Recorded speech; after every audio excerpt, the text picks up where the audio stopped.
Hai, selamat mendengarkan Bincang Rasa. Mari kita bercerita. Halo Sobat Rasa, apakah hari ini baik? Kalau hari gue alhamdulillah baik dan mungkin terkesan biasa aja sih sebenarnya, because there is nothing make me excited. Oke, episode kali ini kita akan berbicara tentang sebuah perjalanan yang mungkin pernah atau sedang kita jalani, tentang perjalanan mencari jati diri. Dalam perjalanan ini tidak jarang kita temui luka-luka yang meninggalkan bekas, baik secara fisik maupun emosional. Tapi, apa sebenarnya yang kita cari? Dan mengapa luka-luka itu seringkali tak terhindarkan?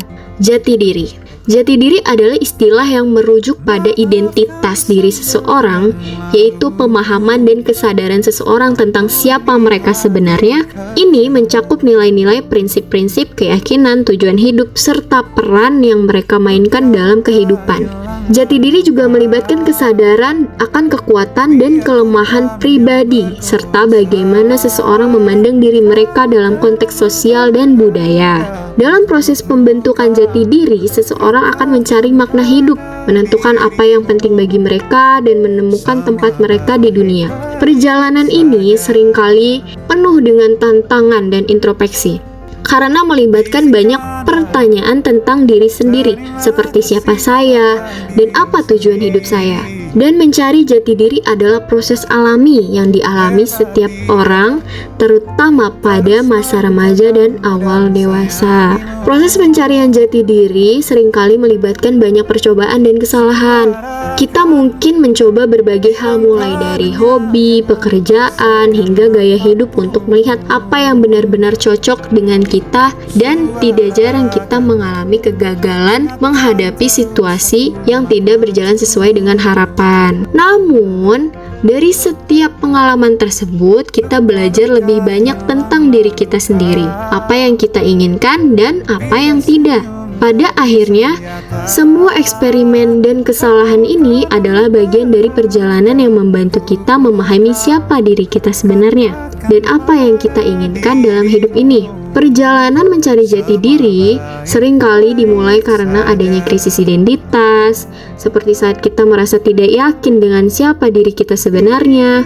Ini juga bisa dipicu oleh perubahan besar dalam hidup, seperti pindah ke tempat baru, kehilangan orang yang dicintai, atau perubahan dalam karir. Selain itu, dorongan untuk menemukan makna hidup dan mencari tujuan yang lebih dalam sering menjadi alasan kuat mengapa kita memulai perjalanan ini.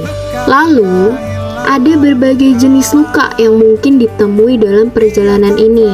Luka dari harapan yang tak terpenuhi, luka dari hubungan yang tidak sehat atau pertemanan yang beracun, luka dari kegagalan dan penolakan baik dalam karir, pendidikan, atau kehidupan pribadi.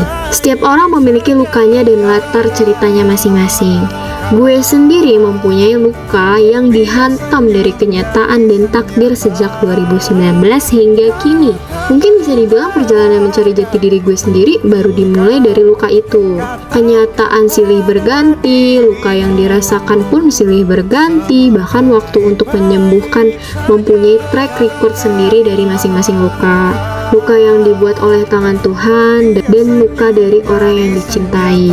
Gue menjalani luka itu dengan rasa takut dan kesedihan yang mendalam. Tapi, tidak kecil keinginan gue untuk sembuh dari luka itu. Makanya, gue selalu berpositif thinking tentang luka yang sedang dirasakan. Contohnya, gue selalu afirmasi ke diri gue sendiri bahwa di setiap luka pasti ada pembelajaran yang menjadikan diri tambah dewasa. Afirmasi itulah yang membuat gue kuat dalam menjalankan fase penyembuhan luka batin. Makanya gue pribadi minta tolong banget nih buat Sobat Rasa, jangan pernah menyakiti hati seseorang dengan perkataan maupun tindakan, karena kita nggak tahu sedalam apa luka yang ia rasakan dan sebanyak apa luka dalam kehidupannya. Dan gue percaya bahwa berdoa didasari oleh rasa sakit, maka dengan senang hati Tuhan mengabulkannya. entah dengan waktu yang cepat atau lambat. Memaafkan seseorang yang membuat kita sakit pun butuh waktu dan pembelajaran yang cukup untuk bisa di tahap menerima, mengikhlaskan, dan menjalani dengan baik, walaupun perasaan masih rasa gundah gulana. Karena minta maaf lebih mudah daripada memaafkan. Baiklah, sekian dulu ya. Terima kasih sudah mendengarkan, and see you next time. Dadah!